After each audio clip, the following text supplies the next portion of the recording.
Schedule tribe का जो लेखा बी.आर. अम्बेडकर ने खींचा है अदर बैकवर्ड क्लास के लिए आर्टिकल 340 और एसटी/एससी के लिए 341 और 342 का जो संविधान का प्रावधान किया है, 78 जातियां और 80+ जातियां अदर बैकवर्ड क्लास और एसटी/एससी के जो आपके जो संविधान के अनुसार स्टेट वाइज या केंद्रीय सेवा की जो है अलग लिस्ट है, उसके अनुसार जो भी जातियां उसमें जो एक लाइन क्रमबद्ध किया गया है, हमारे उत्तर प्रदेश में या किसी प्रदेश में केंद्रीय लिस्ट हो या स्टेट की लिस्ट हो, इसके अनुसार हमको अदर बैकवर्ड क्लास के अपने लोगों में थोड़ी सी एकरूपता रखनी चाहिए।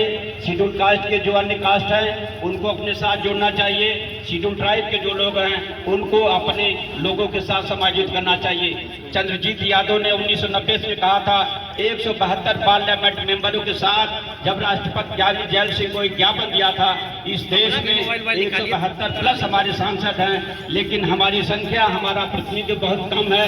एसटी/एससी ओबीसी का जो A class, B class, C class और D क्लास के नौकरियों में रिप्रेजेंटेशन है 1, 2, 3, 4% है।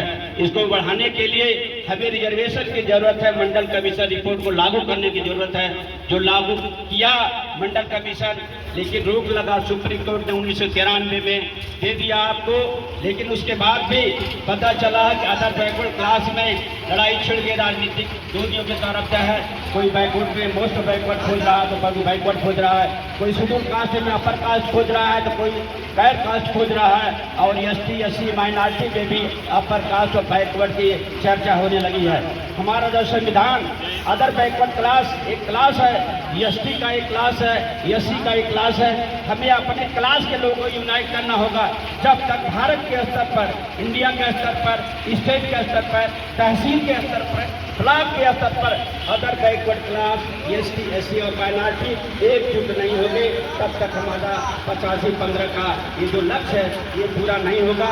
इस लक्ष्य को पूरा करने के लिए हमारे बी.आर. अम्बेडकर के शब्दों को साकार करने के लिए भारतीय संविधान के आर्टिकल 340, 341, 342 तो गहनता के साथ पढ़ना चाहिए, और आर्टिकल 14 से लेके 30 तक, आर्टिकल 14 से लेके 30 तक हर शब्द को कंठस्थ कर लेना चाहिए कि भारतीय संविधान में हमारा जो अधिकार है, हमारा जो मौलिक अधिकार है, हमारा फंडामेंटल राइट्स है, ये मिलना चाहिए। किसी के बहकावे में, किसी के डराने में हम डरने वाले नहीं हैं, हम लोग लेने वाले हैं। इसी के साथ मैं अपनी बात समाप्त करता हूँ। धन्यवाद साथी।